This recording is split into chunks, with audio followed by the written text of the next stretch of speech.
Hello and welcome to the Midnight Radio Show. I'm your host, Bad Boy, also known as Adam Bashinsky.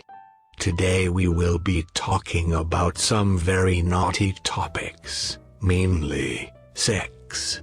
We will take some calls from middle-aged women in a second. But before that, let me introduce my guest for this pilot episode of the show. He comes from an old village in Britain, and isn't a celebrity really, but he has made a review of some game. Please welcome, Graham Grammar. Hello Adam, I really appreciate being here mate, but you pronounced my last name wrong. It's Grammar, not Grandma. Yes. Grammar.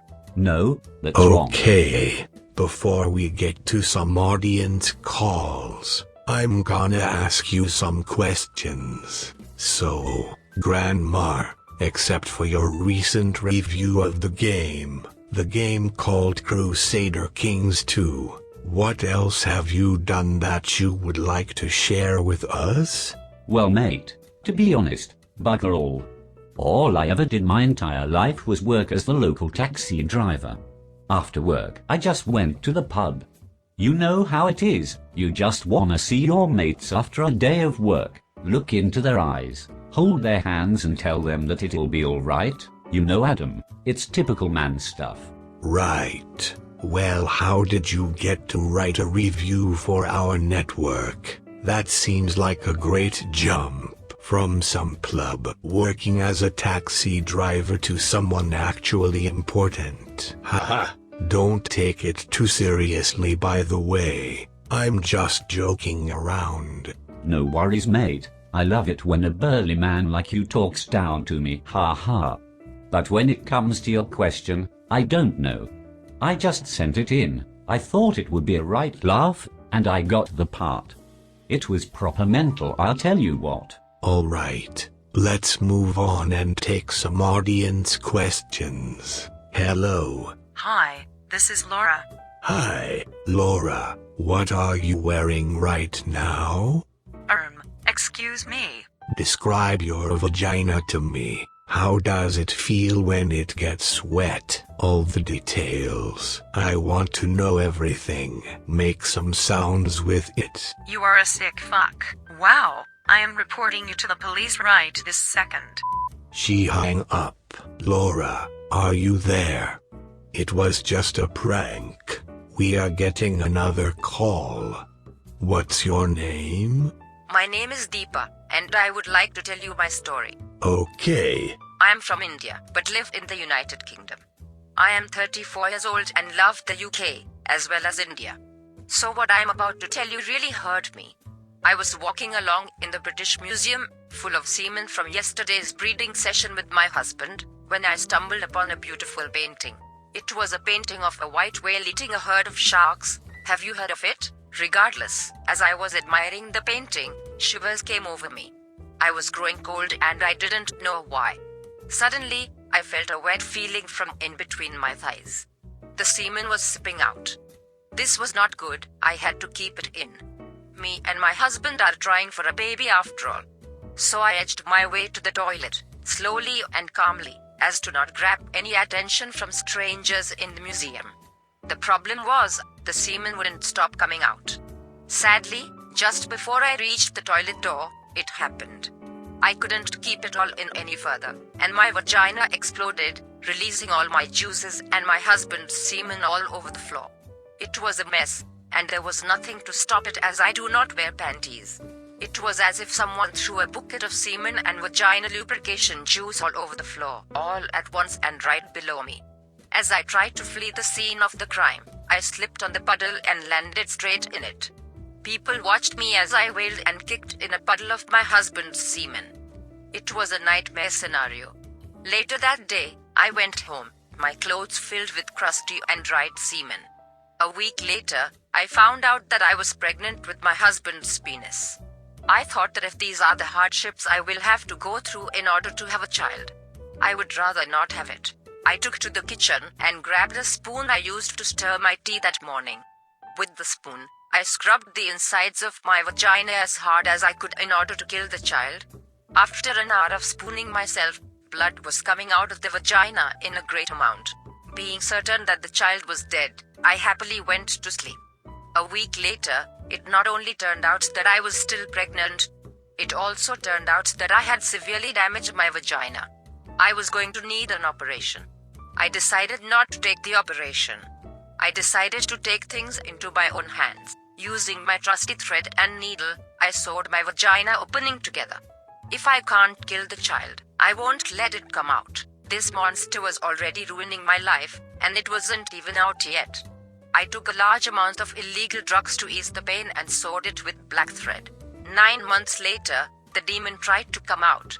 Yet after a very painful couple of days, it stopped. I think that the child is dead. It is still inside of me, and all that happened 4 months ago, but I would not want to risk it and release it by undoing the threads on my vagina. My question to you is simple. Do I open my vagina and release the child? I am scared that it might still be alive, just pretending to be dead. But on the other hand, if it is dead and I release its carcass, I would lose some weight. What do you suggest? Wow, you are so brave. Has your husband been supportive throughout all of this? He does not know about any of this. He has enough to worry about as it is. He works at PFC after all. I thought I'd give him a break. That is amazing, Deepa. You are so thoughtful. Please, send your naked pictures to my email address. You can find it on the website. Thanks for calling in, Deepa. But you didn't answer So, Grahama, what did you think of Deepa? Do you have any advice for her? To be quite honest, mate, that lady seemed like a bit of a nutter to me. That's why I go to the pub. Women, especially my wife, scare me. They confuse me. Men understand. When me and Peter drink our ale together, well, let's just say that it's magical. Actually, I recently had a fight with my wife. Would you like to hear about it, Adam? Sure. Let us know what happened, Grahama. It's grammar, Adam. Try to remember. Regardless, I was at my home popping off a fickle, which means masturbating, when my wife burst through the door, without knocking. Can you believe it? The nerve. I was watching pornography to stimulate myself, but she did not like it. She had a problem with the fact that I was watching gay pornography. I ask you, Adam, what is wrong with that? I am very confident in my sexuality. I was simply proving to myself that I am not gay. She simply doesn't understand. Wait, but you said you were watching the porn in order to stimulate yourself earlier. Doesn't that make it gay? You got an erection over gay porn. Sounds gay to me, bro. See, you don't understand either. A body is a body. A hole is a hole. What does it matter if they have a vagina or not? Males and females are 99% identical. The point is that it really isn't gay. But we're getting off topic here. So, my wife said that she really doesn't feel comfortable with me watching gay porn. I told her that only real men watch gay porn. What is manlier than watching two muscular men go for it in the sack? She started shouting at how effeminate I got ever since I started being friends with Peter. I told her that I am sick of her shit, and that I'll smack her right in the gobber if she doesn't slam the jam. She said sorry, and I accepted her apology. After a while, I grew a bit horny, since I did not finish smacking the knob, so I asked my wife to peg me in the anus. My wife pegs me very regularly, almost every night. I am a very liberal man, and really like to experiment in bed, but for some reason, I took a liking to the whole pegging thing.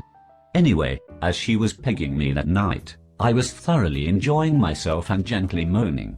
For no reason in particular, I was thinking about Peter, just when my wife hit the perfect spot, making me loudly moan his name.